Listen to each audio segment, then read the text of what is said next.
fiber continues to be singled out as a nutrient of public health concern. There is a fiber gap in America. These are the minimum recommended daily intakes of fiber for men and women at different age groups. This is how much we're actually getting. Greetings from Mark Tetzner, greetings from Germany. I'm a type 2 diabetic. I'm saying hi right now because this is my YouTube channel, but I promise that the video that you just started watching will resume in just a moment. That video is not by me, but I do have the rights to post it on my channel, as long as I mention the creator and the channel. So to that channel, I want to say thank you so much for this common license video, and you will be mentioned in the description below, so that everybody who is interested in that fantastic channel can go and check it out. So I want to say hi because I'm a type 2 diabetic, like I said.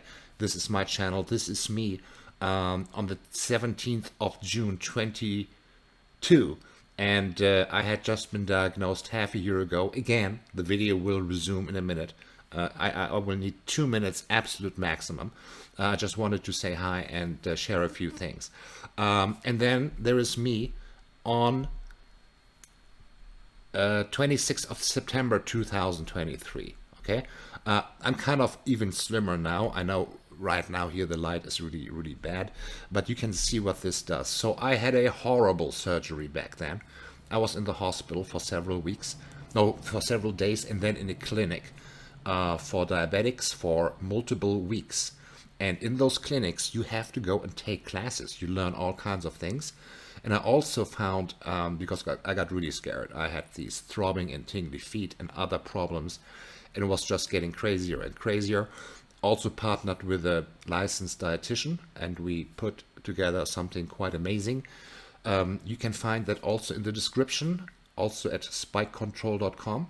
And now let's resume again with this really cool video, I feel. And yeah, so that's basically it. And I hope that you find what you're looking for. Don't forget to subscribe to my channel, where there will be more coming soon. Greetings from Germany, and yeah, there you go. Take it easy. Thank you and goodbye. We're only getting about half the minimum considered a public health concern for all Americans. Well, not all Americans, less than 3%.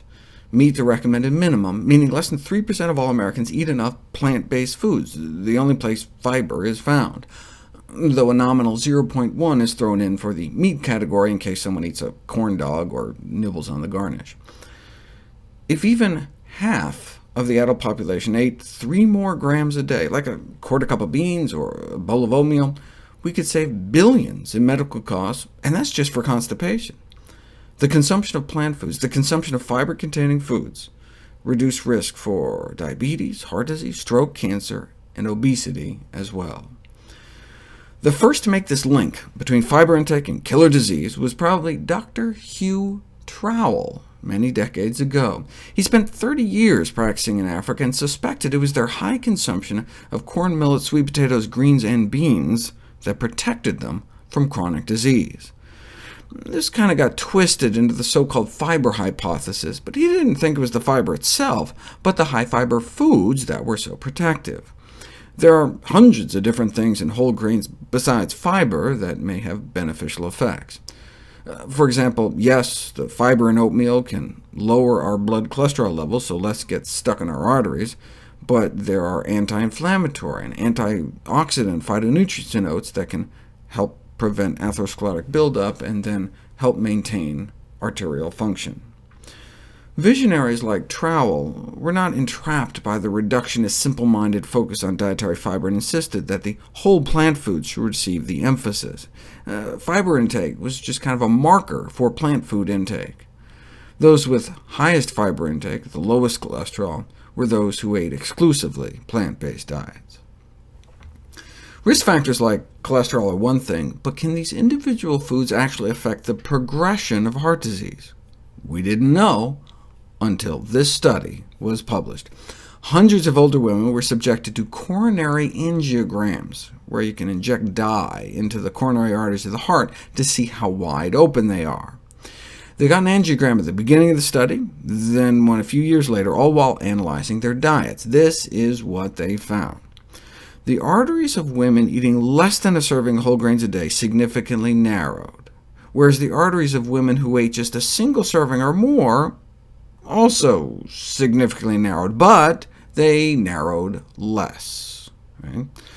These were all women with heart disease, eating the standard American diet, so their arteries were progressively clogging shut. Heart disease, the #1 killer of American women, but there was significantly less clogging in the women eating more whole grains, significantly less progression of their atherosclerosis.